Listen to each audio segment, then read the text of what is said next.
I miss the old Kanye, straight from the gold Kanye. Chop up the soul Kanye, set on his goals Kanye. I hate the new Kanye, the bad mood Kanye, the always rude Kanye, spaz in the news Kanye. I miss the sweet Kanye, chop up the beats Kanye. Bonjour à tous, on se retrouve pour l'épisode numéro 5 du podcast L'Hebdo NBA. On se retrouve aujourd'hui pour débriefer une nouvelle actualité de la NBA, toujours en lien avec l'All-Star Game. On va se poser une question aujourd'hui, comment réinventer un peu le format du All-Star Game, notamment le casting, l'organisation du week-end. On va se poser ces questions-là. Toujours en compagnie, messieurs, pour ce premier podcast 2024. Monsieur Benjamin, monsieur Alexandre. Salut à tous, salut Alex, salut Léo, bonne année à tous et plein de bonnes choses. Bonjour tout le monde, bonne année Léo, bonne année Ben, bonne année les auditeurs. J'espère que vous avez bien profité de votre jour de l'an et que ça s'est bien passé. Et voilà, qu'on démarre tranquillement. Alors messieurs nos auditeurs, ce podcast sortira en premier d'une série de 3 podcasts. Il sera suivi donc de nos choix, messieurs, sur les présents All-Star Game à la conférence Ouest et nos choix des présents All-Star Game à la conférence Est. On introduit cette série de podcasts sur l'All-Star Game pour parler un peu donc, du format global de l'événement et on verra un peu si vous fait réagir ou pas. C'est parti. Alors allons-y. On démarre comme ça ou alors, t'as une question spécifique? On va peut-être juste cadrer déjà, Vas-y. donc rentrer sur ce qu'est le All-Star Game à l'heure d'aujourd'hui, un événement très médiatisé aux États-Unis et dans le monde entier, qui réunit en l'espace d'un week-end les plus grandes stars de la plus grande ligue de basket du monde et qui permet avant tout de passer un bon moment, notamment de différentes manières. Donc c'est un événement qui se décompose en 3 jours. La nuit du vendredi au samedi, ce qu'on appelle le Rising Star Challenge, donc c'est un match de rookie. Ouais, ça veut dire ça. C'est ça, oui. La nuit du samedi au dimanche, c'est la nuit des concours, Skills Challenge, 3 points, Dunk Contest. Et puis la nuit du dimanche au lundi, qui est l'apogée du All-Star Game, le match All-Star entre eux. Cette année, on est revenu au format classique. Ouais, Est-Ouest. Est Ouais. contre Ouest. Ouais. Voilà le format initial de cette année. Est-ce que ça vous fait réagir? Est-ce que vous pouvez déjà aborder les différents points négatifs et positifs, même, parce qu'il y a des points positifs dans ce All-Star Game, concernant l'événement? Attends, j'ai commencé, c'est toi de va les tuer, j'ai commencé par le positif. Qu'on ait une début d'année, qu'on ait quand même une petite touche de grâce et de bonté. Toujours avant. bien commencer l'année, tu sais faire toi. Ben. Voilà. Donc, non, alors, pour le positif, je mettrai pas le sportif en positif, mais par contre, on peut pas nier que l'All-Star Game, c'est quand même une vitrine, c'est-à-dire que t'es quand même content de On le voir. regarde tous. Bah, moi, personnellement, je le regarde pas le match, mais c'est vrai que moi, je suis toujours content de. Tu te lèves le dimanche matin, tu vas voir ce qui s'est passé dans la nuit, pour le concours, t'aimes toujours voir. Le concours de dunk, alors on en reparlera peut-être dans le négatif avec le temps, parce que c'est vrai que depuis le fameux concours de 2016 entre la finale magnifique entre Aaron Gordon et Zach Lavine, qui a été magnifique à Toronto en 2016, c'est vrai qu'on a un peu sur notre fin, mais ça reste toujours un moment sympa, on aime toujours voir qui gagne, l'inventivité, faire venir un peu des petits guests pour seconde, donc c'est sympa. Et le match, ça je pense je vais faire une passe décisive à mon compatriote monsieur Alexandre, qui, je suis d'accord avec lui, je pense on va avoir le même point de vue, qui perd au fil des années son intérêt sportif. C'est sympa sur le papier de savoir qui va s'affronter et voir quels joueurs vont être sur le parquet. Mais une fois qu'en fait moi la sélection du All-Star est tombée, j'avoue que sur le match je décroche complètement et ça m'intéresse pas du tout par la suite. Bah alors mes amis et Léo et Ben, vous le savez, nous sommes en 2024, donc je tenais à dire aux auditeurs qu'en 2024 la résolution de l'année c'est de dire ce que je pense et de penser ce que je dis. Donc je suis en Cannes pour cette année 2024 et je vais dire la vérité, c'est que moi l'All-Star Game ça m'emmerde, ça me fait chier et je le regarde pas. Seul truc que je regarde, c'est les stories Instagram avec les concours de dunk, le shoot à 3 points qui sont assez impressionnants. Avec Jenner qui fait une petite story. Exactement, voilà, mais ça m'emmerde. Je me console et dans les points positifs, c'est que j'ai vu la finale du concours de shoot de Zach Lavine et Gordon en 2016. Le concours de dunk, pardon, de Gordon et Zach Lavine en 2016, donc je pourrais mourir tranquille. Mais là, ça m'emmerde.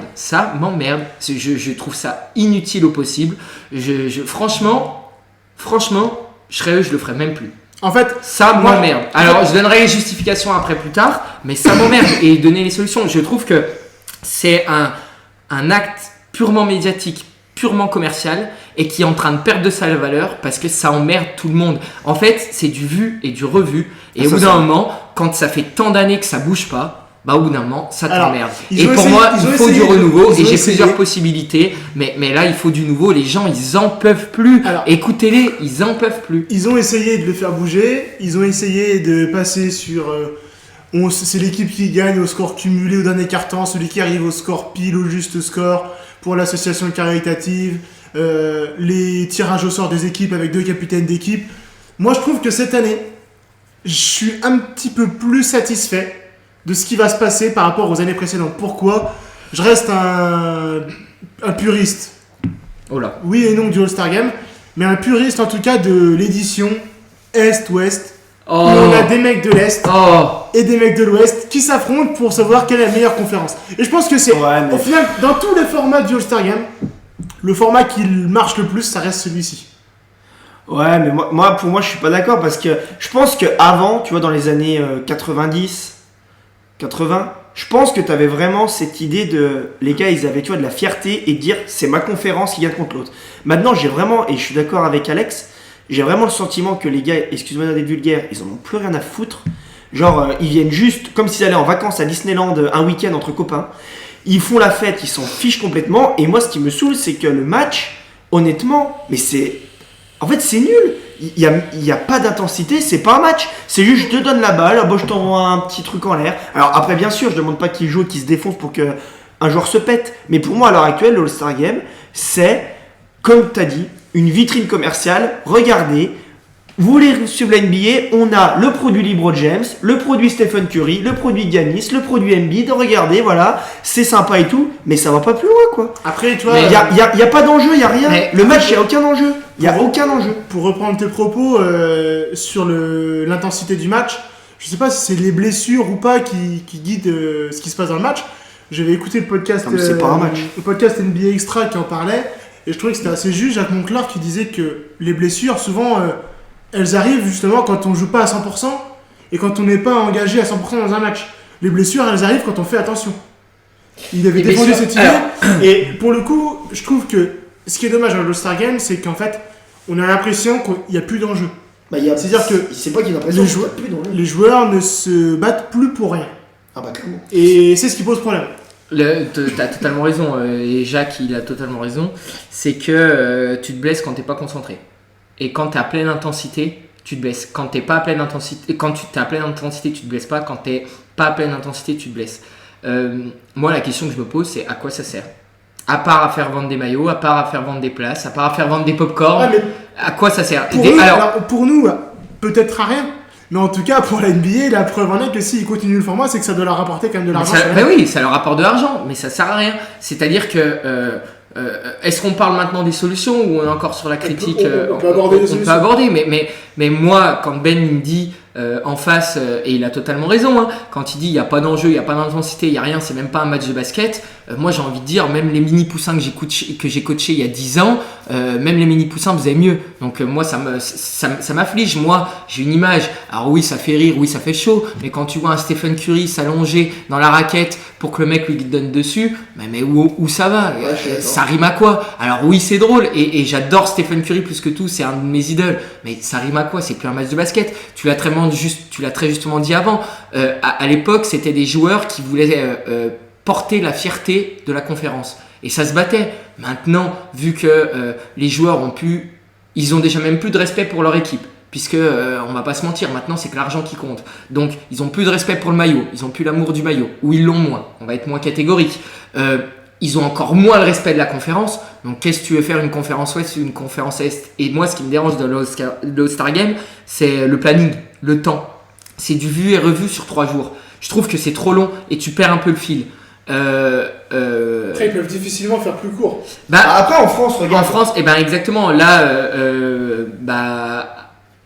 à l'heure où on enregistre, le All-Star Game français est passé, et eux, ça marche sur 4 ou 5 heures. Et tu as les concours, donc les skills challenge, le concours de shoot, le concours de dunk et le match. Je t'entends, mais derrière tout ça, en fait, qu'est-ce qui se passe quand on fait un All-Star Game sur 3 jours? C'est qu'on a des contrats télé avec ESPN, c'est qu'on a des contrats télé chargés avec ESPN sur un week-end, et c'est au lieu de condenser une soirée, un événement qu'on fait sur une soirée, où du coup on va attraper un certain nombre d'auditeurs sur une soirée, et bien avec ce contrat télé ESPN, on se retrouve avec un événement où on a des gens qui regardent le vendredi soir, des gens qui regardent le samedi soir, et un taux d'influence piqué, parce que même si ça emmerde les gens, la preuve en est que les gens regardent toujours le dimanche soir. Et donc on se retrouve avec trois nuits qui font des pics d'audience, et donc qui rapportent de l'argent.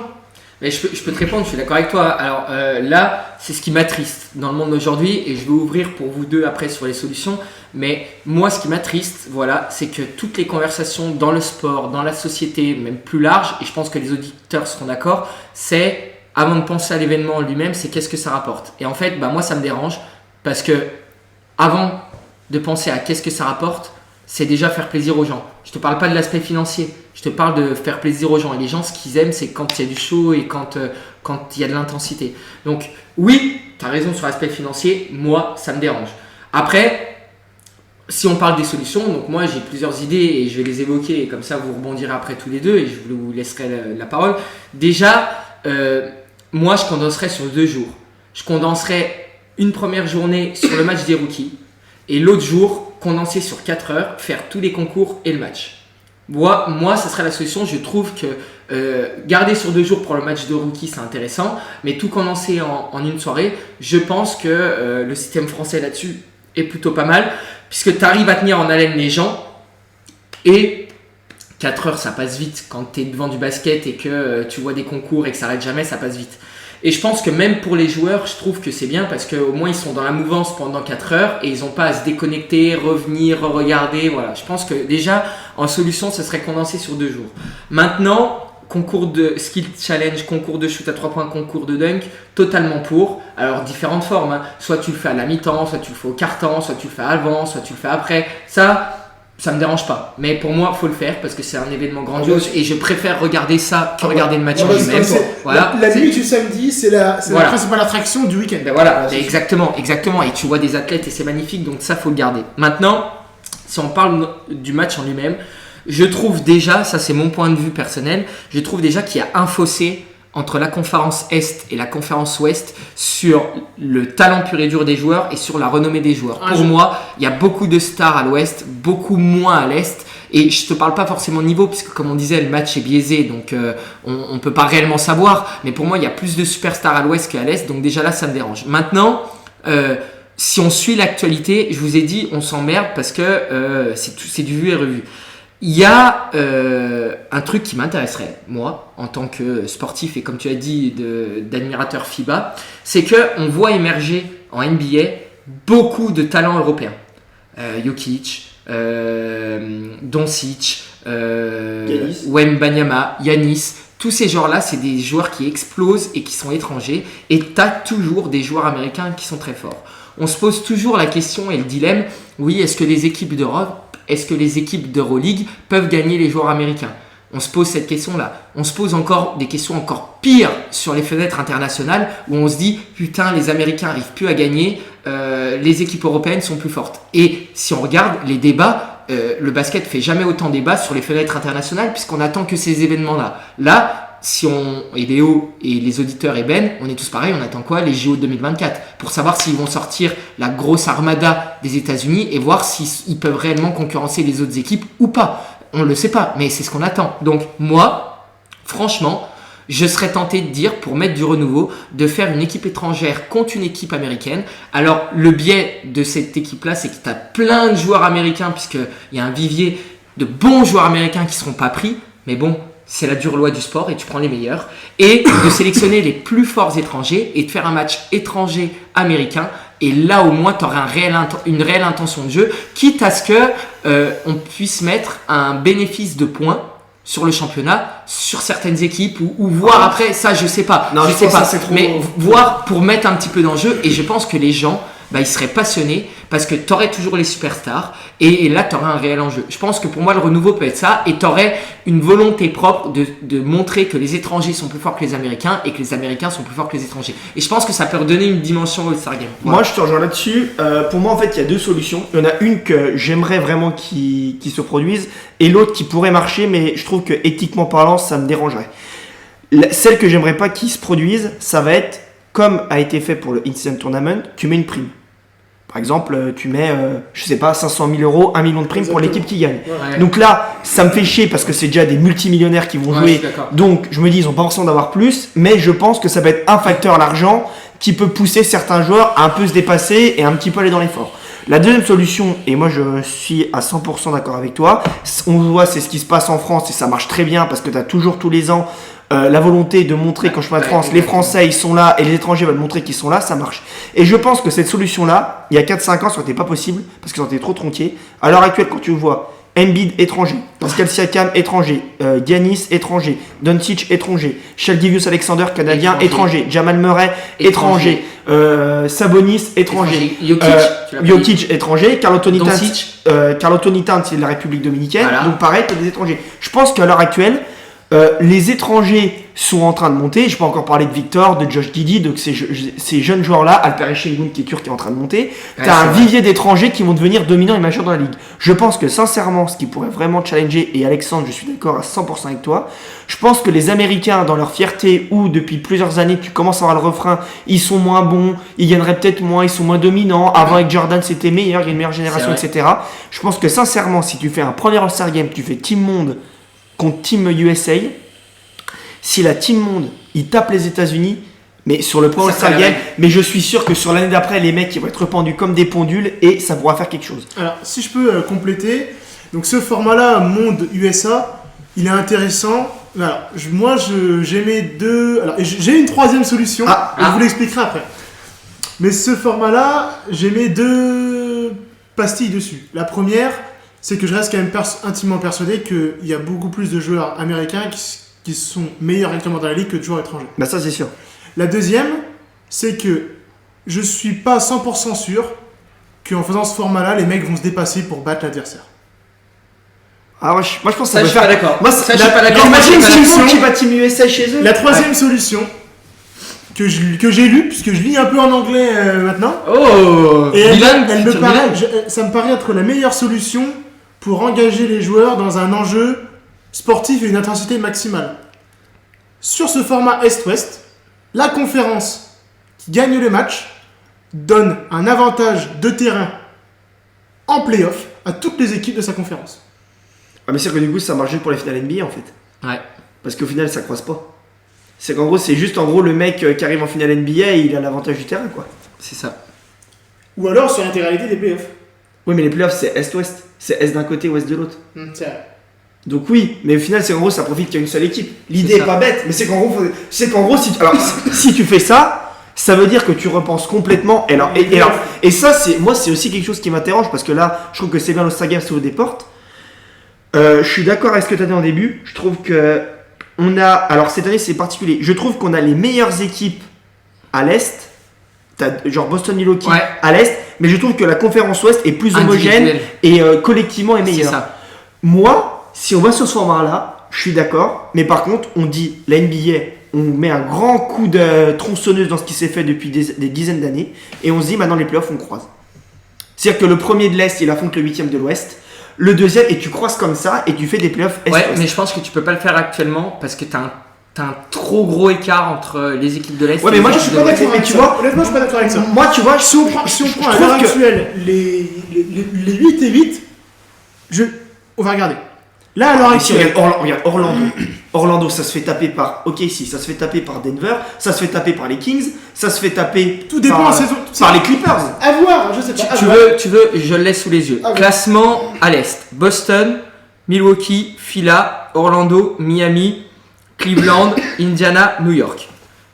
Les 8 premiers à l'Est. À l'Ouest, les 8 premiers. Minnesota, OKC, Denver, Lakers, Clippers, pardon. Kings, Dallas, Nouvelle-Orléans, Phoenix. Sachant que derrière, là c'est les 8, derrière t'as les Lakers, Houston, Golden State, qui sont pour moi 3 clubs qui pourraient prétendre Et aussi aux alors, playoffs. mais Et pour moi, si on regarde, les équipes à l'Ouest sont bien plus fortes que les équipes à l'Est. Pour moi, les deux seules équipes à l'Est qui sont vraiment hors normes, qui sont intouchables, c'est Boston, Milwaukee. Ah, Philadelphie, c'est aussi costaud. Phila, c'est très costaud, mais pour moi, c'est encore un cran en dessous des deux Après, équipes moi, là. dans ce que tu me dis, ça veut dire que tu penses pas que Indiana, sur une série de 7 matchs, peut pas aller battre Phoenix? Non. J'ai mis un doute. Ouais. Bah, moi je pense pas. Mais tu vois, Pas en playoff. mais je trouve, tu vois, ce qui est intéressant, c'est avec l'idée que tu as proposée, c'est que moi, honnêtement, tu vois, je suis fan NBA depuis presque une dizaine d'années. Tu penses que New York serait écrasé par New Orleans? Oui. Ah, je pense pas. Ça, je pense pas. Ah non, je pense pas non plus. pense Ouais, pas mais non après, plus. c'est plus haut, tu vois, parce que genre, c'est-à-dire qu'en gros, New York, Mais c'est New York, plus élite. New York, tu vois, c'est 5, en gros, c'est plus l'équipe du rang des Regarde, Clippers. je te donne. Ah, Non, mais je te donne New un York est exemple. 8, là. Je New te- York est 8, New Orleans c'est 7. Donc, ah ouais, c'est vrai. Tu vois? Mais moi, je te donne un exemple. Tu Regarde. penses que Miami se ferait, avec un Jimmy Butler en playoff, se ferait écraser par les Clippers? Je sais pas. Tu penses que Miami se ferait écraser par Sacramento? Je sais pas. Tu vois? Et du coup, avant, j'étais d'accord avec toi sur le fait que l'Ouest était supérieur à l'Est. Maintenant, honnêtement, je trouve plus. Moi, je pense qu'on Vous avez pas regarde, envie, je les te gars, donne un honnêtement, exemple. de croiser les conférences? Alors, moi, Ah, ça serait super intéressant. Mais je trouve que ça serait, non, tu vois, alors, Ou alors faire comme en NFL et revenir au. Enfin, ça n'a jamais été fait en NBA, mais donner une importance à cette division. moi, je suis pas spécialement. Alors, On s'écarte un peu du All-Star. Non, Non, mais c'est non, pas- mais c'est non, ok. mais je Non, trouve ça, ça c'est parce qu'en ça. fait, ta C'est solution intéressant. pour moi, c'est repenser aussi le truc de la ligue, tu vois, c'est Ouais. de. En fait, la NBA pour moi, regarde, en Ligue des Champions, au foot, ce qu'on aime, c'est quoi? C'est qu'en gros, bah, tu peux avoir un City PSG dès les quarts ou dès les huitièmes. bien sûr. T'as de l'enjeu directement. Que là, en fait, le souci, je trouve, des playoffs, c'est que, à part les matchs 4-5 généralement du premier tour, tu commences à t'intéresser, comment dire, les playoffs. Alors, si t'es fan de basket et que t'es un mordu de NBA, tu vas t'intéresser parce que c'est normal. Mais je trouve que le défaut de la NBA, c'est vu que t'as des énormes équipes. Tout en haut. Tout en haut, t'es dispatché dans les deux conférences, t'attends la fin des playoffs pour rentrer vraiment dans les gros matchs. Que Alors- si tu croisais dès le début, et ben tu pourrais par exemple, imagine une demi-finale Denver-Milwaukee, tu vois. Ouais. Alors, serait je incroyable. Ah, je suis d'accord. je réponds sur 2 points. Tu me disais l'Ouest et l'Est, t'es pas d'accord. Regarde, là, il y a le classement sous les yeux. À l'Ouest, Golden State, ils sont 11e. Ils n'ont pas changé énormément leur roster depuis l'année dernière, ou même depuis 2 ans. Et regarde ce qu'ils ont fait depuis 2 ans. On les pensait jamais champions contre les Celtics, et ils l'ont été. Oui, mais à Donc, tu l'inverse, vois, c'est toujours comme des Miami équipes- l'année dernière qui finit 8ème et qui joue presque le titre. Oui, c'est pareil. Oui, mais Miami, c'est quand même. Après, tu me parles d'une franchise où tu as quand même des gros joueurs de basket et où tu as, pour Bien sûr. moi, le meilleur coach de la ligue. L'un des meilleurs coachs de la ligue. Bien sûr. Bref, pour repenser, alors moi, je vais même aller plus loin que toi. Alors, je sais que ça, c'est pas possible parce que je pense que ça coûterait trop d'argent à la ligue à cause des trajets. Mais regarde, en France, au début, il y a très longtemps, c'était le Nord et le Sud. C'était une poule de Nord, une poule de Sud, et c'était le même fonctionnement que la NBA. Maintenant, ça a changé. C'est tous dans la même poule. Et alors, je vais élargir. Là, en France, il y avait un débat qui avait lieu. C'était est-ce qu'on mélangerait pas Pro A et Pro B, donc les deux plus grosses divisions françaises, en une seule poule pour voir du basket de haut niveau partout. Par exemple, je te donne un exemple, Orléans qui est en Pro B, à Orléans, tu peux aller voir Monaco et l'Asvel aller jouer, tu vois, par exemple, pour promouvoir le basket partout. Et ben aux États-Unis, moi, je militerais, après je sais pas, faudrait voir financièrement comment ça coûte, mais moi je militerais pour une ligue ouverte, c'est-à-dire plus divisé par poule, une seule ligue, et après derrière tu fais un système de playoff plus long, parce que forcément tu prendrais... Comme ils font en Euroleague en fait. Bah voilà, je prendrais le fonctionnement Euroleague, sauf que tu ferais un système de playoff plus long. Sur les premiers matchs de playoff, je pense que je mettrais en 3 matchs gagnés et plus en 4 matchs gagnés, quitte à diminuer un petit peu le nombre de matchs. Mais ouais, je prendrais ce fonctionnement-là parce qu'en plus, en prenant ce fonctionnement-là, tu peux avoir des vraies surprises. Et tu pourras avoir des vrais gros matchs dès les quarts, les demi C'est ça. ou C'est les ça, finales, c'est ça. tu vois. Et là, tu vois, c'est vrai que si tu rentres dans un format comme ça, la solution d'avoir avantage du terrain à l'équipe de conférence qui gagne, Et ben là, ça prend son sens. sens. Et je trouve que ce qui est intéressant dans ce format-là, c'est que on a les 12 joueurs de chaque côté, les 12 meilleurs joueurs de la conférence, qui se battent ensemble pour défendre leur conférence, et donc un petit peu, c'est un double tranchant, parce qu'on peut dire, on a LeBron James qui va se battre, peut-être pour donner l'avantage de terrain à Nikola Jokic en finale NBA, Ah ouais, ou sur tout le long des playoffs. Ouais, mais du coup, s'il n'y a plus de conférence, S'il n'y a plus de conférence, on en revient à ce qu'on expliquait juste Ouais, mais avant. regarde, Je trouve que c'est foncièrement intéressant. moi je te dis, tu gardes tes conférences, parce que les conférences c'est surtout aussi, alors ok, t'as le système des playoffs, mais aussi les conférences ça régule le calendrier, parce que quand tu joues à l'Ouest, Exactement. tu joues 2 matchs. Après, ils peuvent le faire sans conférence. Moi, je Tu pense- peux dire quand tu vas moi, jouer je à pense. Philadelphie que tu peux enchaîner New York Ouais, derrière. moi je Non mais c'est pas ça, c'est qu'en fait les je suis d'accord. Oui, mais les conférences elles sont mises en place pour le calendrier, c'est-à-dire Oui. que tu vois quand tu joues à l'Est, bah, si t'es à l'Ouest tu joues 2 équipes de la conférence d'en face, tu joues 3 fois les jours Oui, à ta oui, division, je comprends, tu vois. je comprends. C'est aussi les au-delà même du système playoff, c'est que les conférences en NBA elles permettent d'organiser aussi le calendrier global, on va dire, de la saison. Moi je pense que sincèrement, Et je trouve que c'est vraiment bien ta solution. Moi, je militerais pour qu'on ait de l'intensité et du spectacle dès le début des playoffs. On croise les poules, on croise les conférences. Moi, je suis d'accord avec toi. Alors, moi, je suis d'accord avec ta proposition, Léo. Elle est super intéressante. Surtout sur le, entre guillemets, Mais alors, qu'est-ce qui empêche sur le, on va dire la politique de la NBA, je pense pas qu'il serait perdant d'un point de vue financier à proposer une solution comme ça. Oui, non, Bah non, ça, bah c'est non, sûr. absolument. Mais alors, moi, je suis d'accord avec toi. Mais alors, qu'est-ce qui empêcherait que chaque année, tu fasses un renouveau et que tu vois ce qui marche?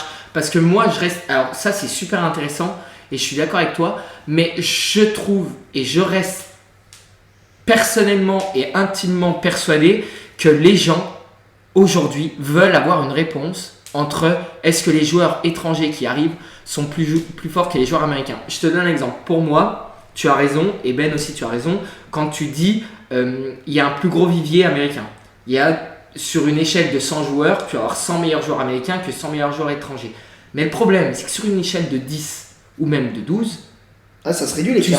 tu sélectionnes les 10 meilleurs américains ou les 10 meilleurs étrangers. L'écart se réduit, mais Pour alors moi, ça veut dire que oui, l'écart parce se que- réduit, mais alors ça veut dire que par exemple dans les joueurs étrangers, ce qu'on disait avec Ben en off, tu vas prendre un Franz Wagner et du coup tu vas dire à Donovan Mitchell, désolé, on peut pas te prendre. Mais après ça, Léo, c'est la Oui, dure loi du oui, sport. mais après ça rejoint ce que dit Ben dans les podcasts sur les conférences. Quand on regarde le CV d'un joueur à la fin de sa carrière, on se dit bon bah lui, il a été All-Star. Ça veut dire que quand on va regarder, si on prend cette solution, on regarde le CV de Franz Wagner et de Donovan Mitchell, on va dire bah Wagner il a eu des sélections All-Star Game mais pas Donovan Mitchell. Moi c'est là où ça me dérange le plus. Mais ouais, mais alors là, c'est le problème de mettre. Mais alors là, du coup, c'est le tu problème de récompenses mettre autant d'importance sur un CV sur du All-Star. Ouais, mais regarde. Parce que ça a de l'importance.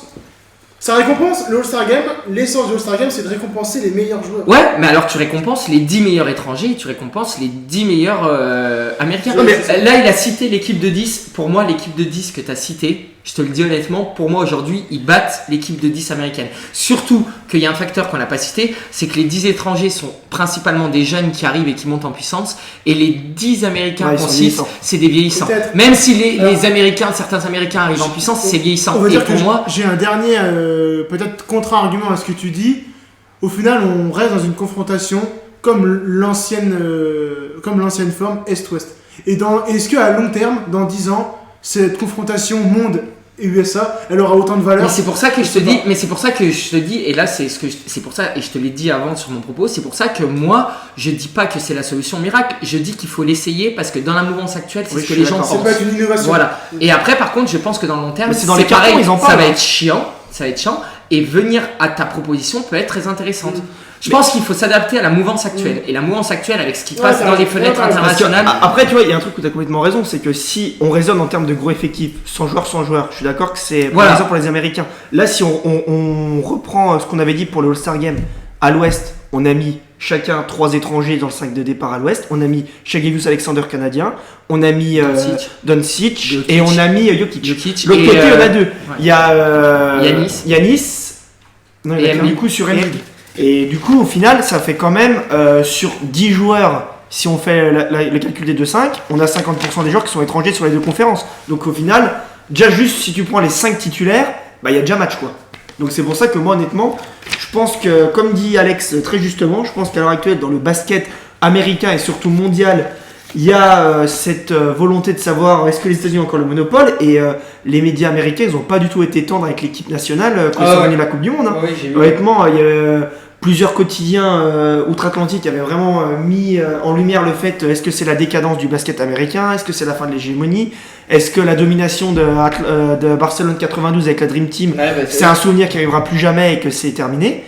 Donc moi je pense que comme tu dis Alex, c'est une question qui est vive à l'heure actuelle, et on peut tester ça sur cette année, non mais peut-être sur l'année prochaine, on met en place ce format, on le fait sur 2-3 années, et si au bout de 2-3 ans on se rend compte que les étrangers ils sont moins autant dominants qu'à l'heure actuelle, et on revient à Est-Ouest, Voilà. et puis on peut passer sur un fonctionnement comme Léo tu disais. Totalement. Mais je pense, Hybride. mais voilà, sur quelque chose d'hybride. Mais je pense que où on va être tous d'accord, c'est qu'à l'heure actuelle il faut changer les choses et qu'on peut plus continuer Rester comme sur ça. ce format-là. Parce que là, même gros roller. ça fait de l'audience, mais je pense Ah qu'au ouais. bout d'un moment, regarde, les gens, avec le In-Season Tournament, tout le monde a craché dessus, ça fait des audiences records, ça a super bien marché. C'est clair. Le play-in, ils ont tenté, ça a super bien marché, voilà. Je pense que dès que tu apportes de la nouveauté, et surtout ce que les gens recherchent, c'est du challenge et de l'intensité, À l'heure actuelle, l'All-Star Game, on n'a plus de challenge, plus d'intensité. Si on arrive à trouver la bonne formule pour en remettre, je pense que c'est la clé du succès de je suis l'événement. totalement d'accord. Mais moi je comprends pas que nous à notre échelle de juste fans de basket que au-dessus ils le voient pas. Ils le voient pas. Je pense qu'ils le voient, mais en fait, ils savent pas forcément comment s'y prendre. Et comme les rentrées sont là, Ouais, c'est ça. pourquoi changer? Je pense qu'ils vont attendre d'être vraiment dans le rouge et qu'il y ait une baisse. Alors, la baisse, elle est quand même forte. Hein. Les années, ça diminue. Mais je pense que ça diminue pas au point que ça soit cata et que ça soit plus J'ai rentable. envie de dire, au final, les fautifs, c'est nous. Puisqu'on continue de regarder le format qui nous intéresse pas. Ouais, c'est Et vrai. pourtant, on le regarde tous les ans. Alors, ça veut dire boycotter. Personne regarde. On supprime tous notre League Pass. Personne regarde. Voilà, et ça changera comme ça. Et voilà. Bon, bah, écoutez, messieurs, je pense qu'on a fait un peu le tour sur cette nouvelle. Ouais, on a Sur essayé cette à nouvelle- notre échelle ce de nouveau porter podcast 25e. des solutions et j'espère que la NBA nous entendra. Et si jamais la NBA nous entend et prennent nos solutions, ils doivent nous verser 80% des rentrées dans Adam des Silver, rentrées d'argent. je t'envoie un message privé sur Twitter, le podcast, écoute-le et fais-nous un retour. s'il te plaît. Bon, messieurs, merci à vous encore une fois, c'était un pur plaisir. Et puis, bonne Partagez. soirée à tous. Et ben merci, bonne soirée. Merci, À la merci. prochaine.